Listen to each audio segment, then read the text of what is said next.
हाँ जी students, next हमारा topic है रिवैल्यूएशन अकाउंट, पुनर्मूल्यांकन खाता। मैं आपको एक बार इसको शुरू से लेके चलूँगा, इसकी जरूरत है क्यों पड़े इस account change in profit sharing ratio में। शुरू से मैं फिर फंडामेंटल पे जा रहा हूँ। शुरू में जब उन्होंने फर्म क्या की थी स्थापित, जब उन्होंने फर्म स्थापित की होगी, ठीक है, शुरू में बैलेंस शीट में जो भी है उन्होंने पैसा लगा लिया कैपिटल, ए ने और बी ने, ठीक है।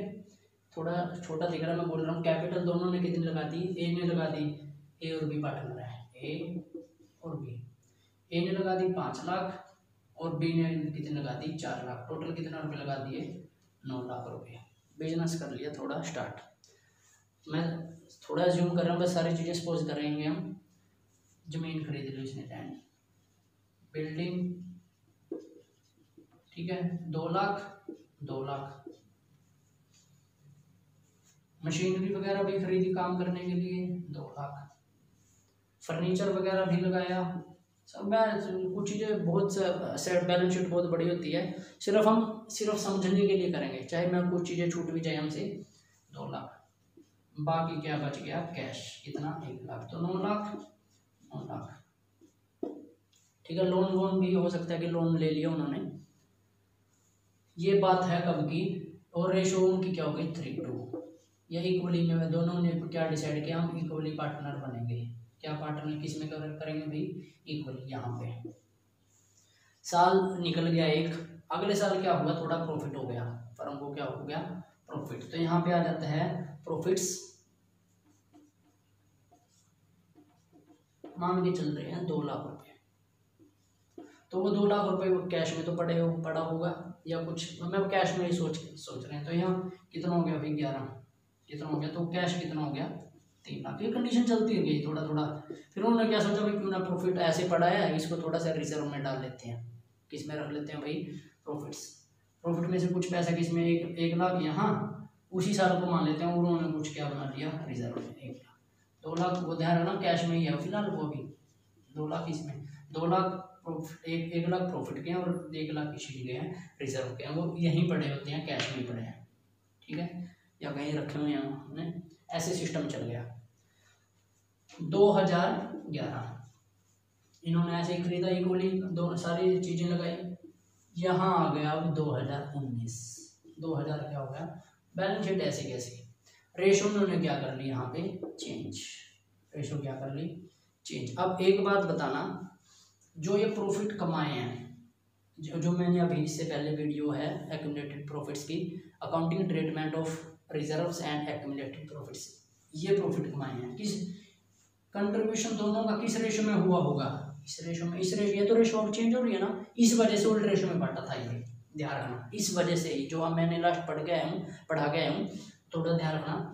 1 लाख किस रेशो में, इस वजह से ओल्ड रेशो में डिस्ट्रीब्यूट किया होगा।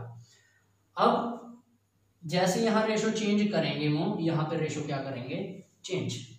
अब पहले तो दोनों का हिस्सा यहीं से मान लेते हैं, यहीं से सिर्फ एक ही चीज को लेके चलेंगे, ठीक है। तो इतने साल के बाद पहले 2 लाख की थी और यहाँ पे कितने की थी, यहाँ पे देखा 2019 में जो जमीन उन्होंने 2 लाख की खरीदी थी, 2019 में आते आते वो कितने की हो गई, 3 लाख की हो गई। मैं एक ही चीज की बात बताऊंगा, सिर्फ हर एक चीज को बाद में करेंगे, सिर्फ एक ही, क्योंकि असेट्स की कोई भी चीज हर चीज को रिवैल्यूएट करेंगे। क्यों रिवैल्यूएट करेंगे, देखो यहाँ से यहाँ तक कितनी वैल्यू बढ़ गई, 1 लाख रुपए वैल्यू बढ़ गई। कितनी बढ़ गई, 2 लाख से कितनी हो गई 3 लाख। तो 1 लाख रुपए जो बढ़े हैं, ठीक है, यहाँ तो रेशो चेंज हो गई। तो 1 लाख रुपए सबसे पहले ए और बी पता क्या बोलेंगे, यहाँ तो ए का हिस्सा बढ़ जाएगा 1 लाख में, उसके 3 हिस्से हो जाएंगे, उसके 2 हिस्से, टोटल 5 हिस्से करके। यानी कि अगर 1 लाख रुपए देखें, यहाँ कितने, वो 60,000 रुपये कमा ले लेगा, यहाँ पे वो कितने ले लेगा 40। और अगर वही 1 लाख रुपए यहाँ देखें, ठीक है, दोनों, इस वजह से यहाँ पे ना इसका हिस्सा क्या हो जाएगा कम, उसका हिस्सा क्या हो जाएगा ज्यादा। तो पहले बोलता भी पहले इसको यही रिवैल्यूएट करके पहले इसी रेशो में बांटो। 2 लाख की वैल्यू कितनी हो गई 3 लाख। अगर उसको यहाँ रिवैल्यूएट ना करे यहाँ पे तो देखो 3 लाख वाली वैल्यू अब उसको हिस्सा ज़्यादा चला जाएगा 10,000 पे, और इसका 10,000 पे क्या हो जाएगा, कम। तो इस वजह से ही पहले क्या बोलेगा, जिसका भी हिस्सा कम होगा या किसी का हिस्सा कम हो किसी का ज़्यादा हो, पहले ही उस चीज़ को क्या कर लेते हैं, रिवैल्यूएट। क्या कर लेते हैं भाई, रिवैल्यूएशन अकाउंट बना लेते हैं। क्या बना लेते हैं, रिवैल्यूएशन अकाउंट। ठीक है, डेबिट में सारे लॉस और क्रेडिट में सारी क्या आती हैं, इनकम। ठीक है, प्रॉफिट लॉस कब होंगे, जब भी कोई असेट्स की वैल्यू क्या होगी, डिक्रीज। क्या होगी, डिक्रीज। या कोई भी जरूरी नहीं है बेटे कि सारी असेट्स बढ़ेगी या घटेगी, लायबिलिटी भी तो बढ़ सकती है। यहाँ लोन ले रखा हो, इंटरेस्ट वगैरह और भी हमने उधार माल खरीद रखे हो, ये जो हमने बिजनेस चला रखा है, क्रेडिटर बढ़े हुए यहाँ पे। ठीक है, और क्रेडिटर बढ़ गए हो तो लायबिलिटी भी बढ़ सकती है, लायबिलिटी तो लॉस। और यहाँ पे बाय क्या आ जाएगा, असेट्स। प्रॉफिट कब होगा, जब असेट्स बढ़ेगी। देखो 2 लाख से कितना हो गया, 3 लाख, तो कितनी वैल्यू बढ़ी है, 1 लाख। कितनी बढ़ी है, 1 लाख। इस रेशो में थोड़ा बांटेंगे, यहाँ पे यहाँ से यहाँ तक इनका कंट्रीब्यूशन किस रेशो में है, इस रेशो में है। रेशो तो यहाँ चेंज हुई है, समझ आई मेरी बात। यहाँ से यहाँ तक 1 लाख वैल्यू बढ़ गई, कंट्रीब्यूशन उनका आधा आधा था तो आधा आधा ही बांटेंगे। तो इस वजह से जो भी प्रॉफिट होता है किस रेशो में बांटते हैं, टू प्रॉफिट। तो क्या हो गया, प्रॉफिट ए और बी कितना बांट लेंगे, 50 और 50। तो ऐसे ही जरूरी नहीं है कि प्रॉफिट सारी जो भी असेट्स बढ़ेगी इधर आती रहेगी। अब 2 लाख 3 लाख। ठीक है, और जो भी यहाँ पे बोलेगा बैलेंस शीट के बाद, वो बिल्डिंग सॉरी लैंड कितने की हो गई, 3 लाख की हो गई। कितने की हो गई, 3 लाख। और रेशो चेंज इसके बाद ही करेगा, रेशो चेंज होने के बाद वो बोलेगा भाई लैंड अब 3 लाख की दिखानी है, कोई ना भाई 3 लाख की दिखाएंगे, लेकिन 1 लाख की जो वैल्यू बढ़ी है उसको तो बांट लो पहले। ठीक है, और ये क्या होती है, न्यू बैलेंस शीट। जो भी यहाँ पे आइटम आएगी सारी चीज़ें कहाँ जाएगी, न्यू बैलेंस शीट में, इसमें जाएगी। तो असेट्स की वैल्यू बढ़ भी सकती है और क्या हो सकती है, घट भी सकती है। जैसे बिल्डिंग 2 लाख की है, क्या था यहाँ पे बिल्डिंग कितने की हो जाए, 1.5 लाख की या 80,000 की होगी मान लो, तो कितनी वैल्यू घट गई, असेट्स घट गई कितने, 1,20,000 की। मशीनरी 2 लाख की है, हो सकता है 2,30 की हो गई हो, तो बाय मशीनरी कितने, 30,000 की। तो आप ऐसे ही इसको इससे कंपैरिजन करके 1,30 1,20 तो कितने का प्रॉफिट, 10,000 बटेगा इस रेशो में, क्योंकि यहाँ से यहाँ तक कंट्रीब्यूशन उनका किस रेशो में रहा है, इक्वली, या जो भी रेशो ओल्ड रेशो होगी उस रेशो में होगा। ठीक है, तो ध्यान रखना प्रॉफिट इधर, प्रॉफिट कब होता है, असेट्स की वैल्यू बढ़ेगी तब प्रॉफिट, या लायबिलिटी की वैल्यू घटेगी तो प्रॉफिट। ठीक है, असेट्स की वैल्यू घटेगी तो लॉस, या लायबिलिटी बढ़ेगी तो लॉस। समझ आ रही है मेरी बात। तो आपको ऐसे ही करना है रिवैल्यूएशन अकाउंट। नॉमिनल अकाउंट होता है ये, कौन सा अकाउंट होता है, नॉमिनल। डेबिट में सारे एक्सपेंसेस और लॉसेस, क्रेडिट में सारे इनकम और प्रॉफिट्स। ठीक है भाई, इसकी भी 2 कंडीशन होती है वही, अगर वो डिस्ट्रीब्यूट करना चाहते हैं प्रॉफिट को तो डिस्ट्रीब्यूट हो गया भाई, और डिस्ट्रीब्यूट करना नहीं चाहते तो किसमें, गेनिंग और सेक्रीफाइस में, किसमें, गेनिंग और सेक्रीफाइस इन प्रॉफिट्स को भी, या इसको ऐसे बोल देते आप, इसके बारे में क्वेश्चन करेंगे हम, फिर आपको समझाऊंगा उसके बारे में क्या बोलेगा वो। ठीक है, हम जी स्टूडेंट्स रिवैल्यूएशन अकाउंट हम कर रहे थे, तो ध्यान रखना ये जो वैल्यू निकलेगी, एसेट्स बढ़े घटे, आपको बैलेंस शीट दे रखी होगी, यहाँ पे वो बताएगा कि मान लो ABC पार्टनर 3:1 में है, उनकी रेशो चेंज हो गई ये रेशो चेंज होने के बाद इन सभी असेट्स और लायबिलिटीज़ के बारे में सारी चीज़ें यहाँ बताएगा वो। ठीक है, जो भी इंक्रीज या डिक्रीज वैल्यू होगी उस वैल्यू को कौन सी वैल्यू बोलते हैं, रिवाइज वैल्यू। कौन सी वैल्यू बोलते हैं, रिवाइज वैल्यू होगी।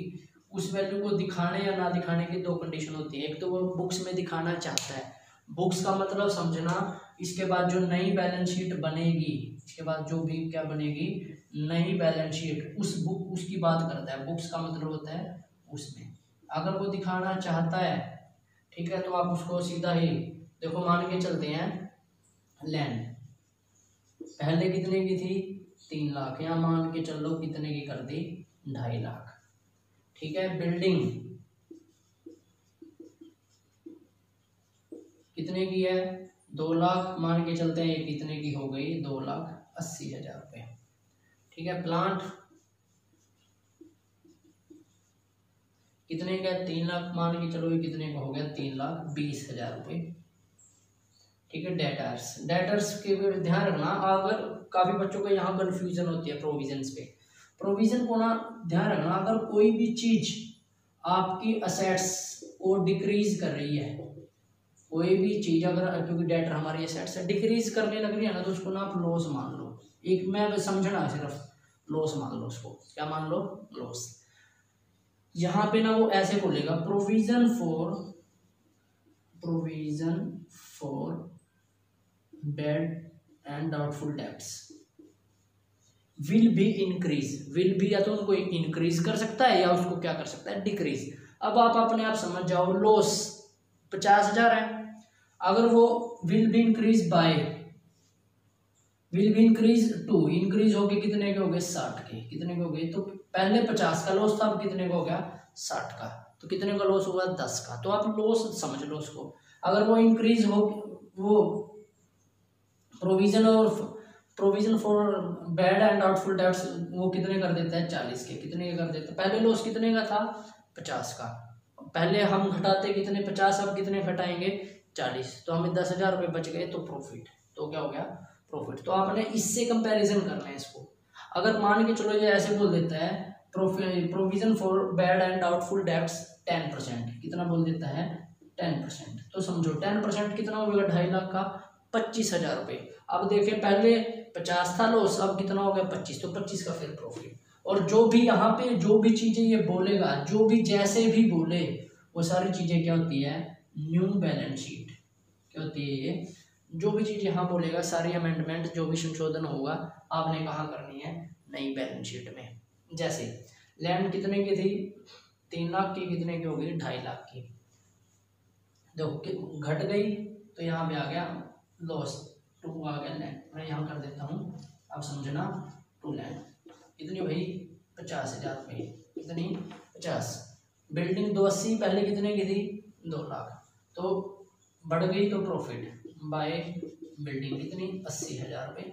नेक्स्ट प्लांट 320, 2-3 चीज़ें ही समझा रहा हूँ मैं यहाँ, बाय प्लांट कितनी, पहले 3, तो 20,000 रुपये का ये प्रॉफिट। अब देखो प्रोविजन कितने हो गया, 10% हो गया, 2.5 लाख का 10% कितना हो गया, 25, पहले 50 था लॉस मैंने यही बात बोली, इसको देखा करो सिर्फ आप, पहले लॉस कितने का था, 50, अब 25 हो गया 10%, तो 25 तो बच गए, जो लॉस पहले 50 का था वो 10% हो गया सिर्फ उसका, तो 25 हो गया, तो लॉस 50 से 25 बच गए, तो हमारा 25,000 बच गए by provision for doubtful debts, कितने, 25, कितने होंगे। क्रेडिटर कोई भी अमाउंट लिख सकता है, हम क्रेडिटर मान लो कितने के कर दे, provision on creditor for creditor, provision वही हमें वहां से कितने प्रोविजन की मिल गई, 10%, तो हमें वहां से छूट मिल गई, प्रोविजन लग गया वहां पे क्रेडिटर पे कितना, 10%, तो हमें क्रेडिटर को 10% कम देने पड़ेंगे, तो 10,000 रुपये का ये प्रॉफिट। समझ आ रही है ना, असेट्स डिक्रीज होने से, सॉरी लायबिलिटी डिक्रीज होने से प्रॉफिट, इधर सारे क्या आएंगे, प्रॉफिट्स, इधर सारे क्या आएंगे, प्रॉफिट्स। तो बाय क्या आ गया, प्रोविजन ऑन फॉर क्रेडिटर कितना, 30,000 रुपये। तो जो भी यहाँ पे प्रॉफिट आएगा, जो भी यहाँ पे क्या आएगा, प्रॉफिट, उसके 2 कंडीशन है, रिवाइज वैल्यू है, सारी चीजें, ये सारी चीजें रिवाइज करने के बाद ये प्रॉफिट उसको बुक में दिखाना चाहता है, तो आप इसको किस में बांट दो, old partner old ratio, old partner old ratio, ठीक है। अगर दिखाना नहीं चाहता तो ध्यान रखना, सारी रिवाइज जो भी वैल्यू ये इंक्रीज डिक्रीज और ये किसी को नहीं दिखाना चाहता हो, तो आपको सारी चीजें बैलेंस शीट में ऐसे की ऐसी दिखानी है, नहीं चाहता तो। और जो प्रॉफिट आएगा फिर उसको किस में कर दोगे, गेनिंग और सैक्रिफाइस में। इसका एक क्वेश्चन कर लेते हैं, ये टॉपिक खत्म हो जाएगा हमारा। हाँ जी स्टूडेंट्स, रिवॉल्यूशन से अगर रिलेटेड क्वेश्चन कर लेते हैं हम, ठीक है। ध्यान रखना, जैसे हमने एक्यूमुलेटेड प्रॉफिट्स और रिजर्व के बारे में किया कि वो ट्रांसफ़र करना दे, वो चाहता है ट्रांसफ़र करना या नहीं चाहता है, चाहता है तो ओल्ड रेशो में, नहीं चाहता तो गेनिंग और सैक्रिफाइस में। ऐसे ही जब रिवैल्यूएशन की जो भी वैल्यू निकलेगी यहाँ से असेट्स लायबिलिटीज़ की, ठीक है, इस वैल्यू को बोलते हैं रिवाइज वैल्यू। क्या बोलते हैं? Revise value. अगर जो भी प्रॉफिट होता है वो रिवाइज वैल्यू को दिखाना चाहता है तो प्रॉफिट को ओल्ड रेशो में बांट देंगे। और रिवाइज वैल्यू का मतलब जो चेंजेस वैल्यू होती है, यानी कि वो दिखाना चाहता है तो चेंजेस वैल्यू जो भी चेंज हुआ है उसको चेंज करके दिखा देंगे। अगर वो चेंजेस को दिखाना ही नहीं चाहता तो चेंजेस का दिखाना नहीं चाहता, जो भी चेंजेस आएगा उसको चेंज नहीं करना, तो आपने पुरानी ही बैलेंस शीट की सारी एसेट्स लायबिलिटीज को ऐसे ऐसे लिखना है, सिर्फ कैपिटल चेंज होगी उस कंडीशन में। ठीक है, और आपका जो भी प्रॉफिट आएगा वो फिर किस में ट्रांसफर हो जाएगा? गेनिंग और सैक्रिफाइस में। किस में पहले हम ऐसे करेंगे, वो चाहता है ऐसे करेंगे हम क्या, when revise value are to be reported in the books, हमने दिखानी है रिवाइज वैल्यू को। क्वेश्चन आपकी स्क्रीन के ऊपर देखिए, एबीसी पार्टनर है 332 में, किस में पार्टनर है? 332 में।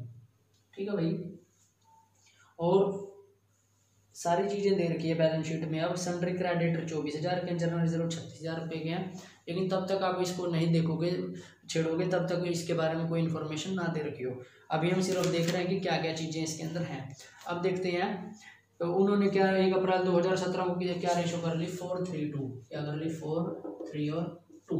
ये ओल्ड है, ये क्या है? न्यू। कह रहा है कि स्टॉक की बी वैल्यू डेट कितने में हो गया? 1,10,000 रुपये। पहले कितने का है? पहले देखिए कितने का है? 1,20,000 हो गया। कितने का? 1,10,000। तो सीधा पहले लिखिए 1,10,000 रुपये का हो गया। पहले कितने का? 1,20,000 का, तो वैल्यू घट गई, तो टू स्टॉक लॉस कितने का? 10,000 रुपये का। कितने का? 10। Machinery is to be depreciated कितने से होगी? 10%। पहले कितने का है? 159। कितने का? 159। तो 10% डेप्रिशिएट हो गए, 15,900 घटाओ भाई 10%, तो बचेगी 1,43,100। कितनी बचेगी? 1,43,100। तो यहाँ मशीनरी पे कितना डेप्रिशिएशन लग गया भाई? 15,900। कितना लग गया भाई? 15,900। डेटर्स पर 5% प्रोविजन, मैंने बताया था अभी लास्ट वीडियो में, डेटर्स पे जो भी प्रोविजन हो तो उसको लॉस मान लो। क्या मान लो?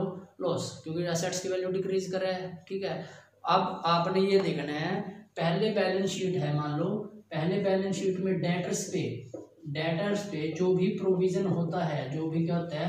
प्रोविजन। यहाँ के कंपैरिजन में देखना है, ये मान के चलो 5,000 है, ठीक है, और ये 50 है, और यहाँ पे वैल्यू घट के कितनी आ गई? 45। कितनी आ गई? 45। और यहाँ पे प्रोविजन कितना लगा देता है? मान के चलते हैं 8%। कितना लगा देता है? और जो भी चीज यहाँ बोलता है बैलेंस शीट के नीचे, जो चीजें, वो नई बैलेंस शीट होती है। क्या होती है? नई बैलेंस शीट। जैसे उसने स्टॉक कितना कर किया? 1,10, देखो हमने 1,10 कर दिया। मशीनरी 10% डेप्रिशिएट की, देखो हमने 10% डेप्रिशिएट कर दी। वो सारी चीजें नई बैलेंस शीट होती है। तो 8% अब हमने नई बैलेंस शीट में करना है। 8% कितना बनता है? 8×5 = 40, 4,000। पहले कितने का है? 5। अब कितना हो गया? 4। तो लॉस पहले 5 थे, अब हो गए 4, तो हमें 1,000 रुपये बच गए। पहले जो चीज 5,000 डिक्रीज हो रही थी हमारी डेटर में से, अब वो 4 डिक्रीज हो गई, तो 1,000 रुपये प्रॉफिट। समझे मेरी बात? और ये नई बैलेंस शीट में, क्योंकि ऐसा इतना ही बोला है, तो आप जो बैलेंस शीट यहाँ बनाओगे, मैं वैसे बता रहा हूँ आपको, डेटर्स अब 8% ही घटाओगे, 50 में से 4 घटाओगे, कितने आ जाएंगे? 46। समझे मेरी बात? अगर यहाँ पे अगर वो आपको बोलते 12%, कितना परसेंट बोलते? 12। पहले कितना है? 5। 12% अगर देखते हैं तो कितना बन गया? 6। कितना बन गया? 6। पहले 5, अब 6, तो कितने का लॉस? 1,000 का। तो 1,000 का लॉस यहाँ, तो मैंने बोला ये तो नई बैलेंस शीट में, कहाँ पे? नई बैलेंस शीट पे। तो नई बैलेंस शीट में कितना घटेगा? 12%। तो वही 50 में से जब लेस 12% 6 घटाओगे, फिर कितना आ गया? 44। ये तो नई बैलेंस शीट में ही है, कंपैरिजन आपने इससे करना है। अगर यहाँ पे है ही नहीं प्रोविजन, तो सारा का सारा ही क्या हो गया? लॉस। सारा का सारा क्या हो गया? लॉस। जैसे इस क्वेश्चन में दे रखा है, डेटर कितने हैं? 44। यहाँ डेटर कितने के हैं? 44। और प्रोविजन कितना लगाना है? 5%। कितना लगाना है? 5%। तो सारा ही लॉस। 44,000 का 10% 44, और 5% यानी कि 2,200 टू प्रोविजन। वो क्या हो गया? प्रोविजन। कितना? 2,200। तो डेटर्स पे 44,000 में से 2,200 घट के लेस प्रोविजन कर देना, यह आ जाएगा 41,800। कितना आ जाएगा भाई? 41,800। नेक्स्ट क्या है? बिल्डिंग टू बी एप्रिशिएटेड कितने से बढ़ेगी भाई? 20% से। बढ़ेगी तो बिल्डिंग तो बढ़ा देते हैं, बिल्डिंग 20% से बढ़ाओ, पहले कितने की है 2 लाख, 20% बढ़ेंगे तो कितने की हो गई 2,40,000। मैं क्यों कर रहा हूँ यहाँ, मैंने पहले ही बोला जो चीज़ नीचे बोलता है चेंजेस रिवाइज वैल्यू यहाँ पे, लेकिन एक चीज़ देख लेना नीचे क्या बोल रहा है, रिवाइज वैल्यू को दिखाना चाहता है या नहीं चाहता। हम पहले ही कौन सा क्वेश्चन कर रहे हैं, जब वो चाहता है, ठीक है, वो आगे मैं बताऊंगा जब नहीं चाहता तो कैसे करेंगे उसको। अब वो चाहता है तो हम रिवाइज वैल्यू को देखो दिखा रहे हैं, क्योंकि वो चाहता है रिवाइज वैल्यू दिखाई जाए, दिखा रहे हैं हम जो भी चेंजेस वैल्यू आती है, ठीक है। तो मशीनरी की तरह बिल्डिंग कितने से बढ़ गई, बाय बिल्डिंग कितने 40,000 रुपये। नेक्स्ट क्या बोलता है, कह रहा है कि a liability for 2,500 included in sundry creditor is not likely to arise. अब वो देने नहीं पड़ेंगे, चुकाने नहीं पड़ेंगे, तो क्रेडिटर हमें प्रॉफिट हो गया भाई, क्योंकि हमने पहले जो सन्ड्री क्रेडिटर के पैसे देने थे अब कम देने हैं, कितने रुपये 2,500। पहले देखो कितने क्रेडिटर थे सन्ड्री क्रेडिटर, पहले थे 24,000, 2,500 रुपये कम देने पड़ेंगे, तो अब सन्ड्री क्रेडिटर कितने के हो गए 21,500। साथ साथ करना आपने यहाँ भी, क्योंकि जो भी चीज़ ये नीचे बोल रहा है सारी चीज़ कहाँ चेंजेस होगी, बैलेंस शीट में, क्योंकि रिवैल्यूएशन एसेट्स और लायबिलिटीज का ही है यहाँ पे। अब क्या कह रहे हैं, partner agree to revise value are to be recorded in the books. मैंने पहले बोला था हम क्वेश्चन ही वही कर रहे हैं जिसमें चेंजेस को दिखाना है, तो बोल दिया उसने। Next, they do not want however want to distribute the general reserve, लेकिन वो जनरल रिजर्व को डिस्ट्रीब्यूट करना नहीं चाहता, तो किसमें बांटेंगे, गेनिंग और सेक्रीफाइस में। तो आप सेक्रीफाइस का फार्मूला लगा दो, ABC कितने हैं भाई 3/8, 3/8 और क्या है 2/8, 4,9, 3,929 कितना आ गया भाई 72, सीधा किया करो तो कितना आ गया 27, 32, 5/32, माइनस में है तो क्या आ गया गेन, क्या आ गया गेन 72, क्या आ गया 27, 24, 3/72 क्या है सेक्रीफाइस, क्योंकि क्या आ गया ये प्लस में। नेक्स्ट क्या है 72, कितना है 18 माइनस 16 कितना आ गया भाई, तो आ गया ये आ गया सेक्रीफाइस। तो और एक बात ध्यान रखना इक्वल मिलेगा, अगर एक 5 है गेन के तो ये भी सेक्रीफाइस के भी 5 मिलेंगे, ऐसे इक्वल मिलता है। तो अब आप क्या करोगे, गेन वाले को क्या करते हैं, गेन वाले को क्या करते हैं debit, A will be debit with, कितने से डेबिट होगा, कितने थे जर्नल, और जर्नल रिजर्व को जब ट्रांसफर वो डिस्ट्रीब्यूट करना ही नहीं चाहता, रिजर्व में पैसे पड़े थे नहीं डिस्ट्रीब्यूट हुए, तो ऐसे कैसे पड़े हैं, तो जर्नल रिजर्व ऐसे कैसे आ जाएंगे, जर्नल रिजर्व कितना रुपये 36,000 रुपये, जब वो डिस्ट्रीब्यूट ही नहीं किए, क्या हो गया कितना 5/72, 72 पंजे 500, तो कितना आ गए 2,500 रुपये। ऐसे ही बी सेक्रीफाइस है तो क्या होगा, बी विल बी क्रेडिट कितने से 36,000, 3/72, 500 तो ये आ जाएंगे 1,500, सी कितने से आ जाएगा ऐसे ही 1,000 से, कितने से आ जाएगा 1,000 से। तो एंट्री क्या, ए तो डेबिट है, एंट्री हो जाएगी as capital account debit to B to क्या हो गया सी, ठीक है। कितने ये 2,500, ये 1,500, ये कितना हो गया 1,000, ए के डेबिट में to B to C, to B is capital to C is capital, और शुरू में उन्होंने कैपिटल लगाई थी वो देख लेते हैं एक बार। शुरू में 2 लाख 1.5 लाख और 1.5 लाख रुपये लगाई थी, कैपिटल का बैलेंस क्रेडिट होता है बाय बैलेंस विड्रॉ डाउन, कितना 2 लाख 1,50,000, 1,50,000, ठीक है। अब देखते हैं ए के डेबिट में टू बी टू सी कितने 1,500, 1,000, दोनों के क्रेडिट में बाय कौन है ए 1,500, 1,000, ठीक है। इसको अगर आप टैली करोगे तो कितना आ गया 42,500, 42,500, या माइनस कर देना ये आ जाएगा 14,400, कितना आ जाएगा 14,400। किस रेशो में, टू प्रॉफिट ट्रांसफर टू कहाँ हो जाएगा कैपिटल में, कौन ए बी सी, किस रेशो में 3:3:2 में, होल्ड रेशो में, किस रेशो में होल्ड रेशो, क्योंकि ये सारी चीज़ें चेंज होने से पहले कर रहे हैं हम, रेशो चेंज होने से पहले सभी पार्टनर अपना अपना उसी रेशो में करेंगे। तो ओल्ड रेशो में एक तो आ जाएंगे 56, आ जाएंगे 5400 रुपये। कर लेना भाई तुम इस रेशो में 3:3:2 में। टोटल इसे 8 से डिवाइड करके फिर 3 से मल्टीप्लाई, फिर 3 से, फिर 2 से, कितना आ जाएगा 5400 रुपये।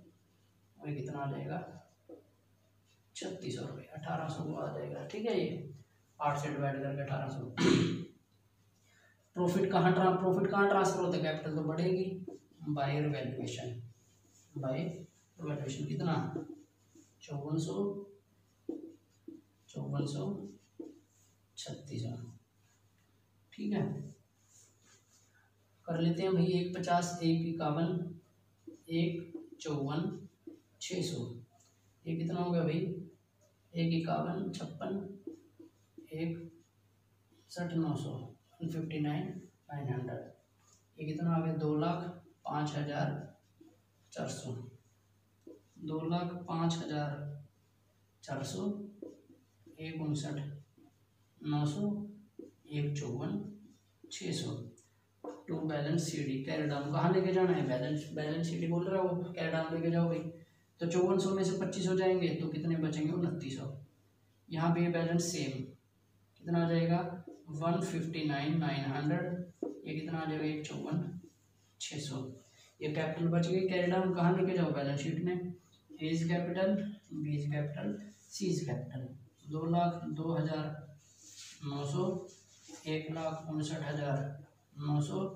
ये कितना आ गए? 154,600।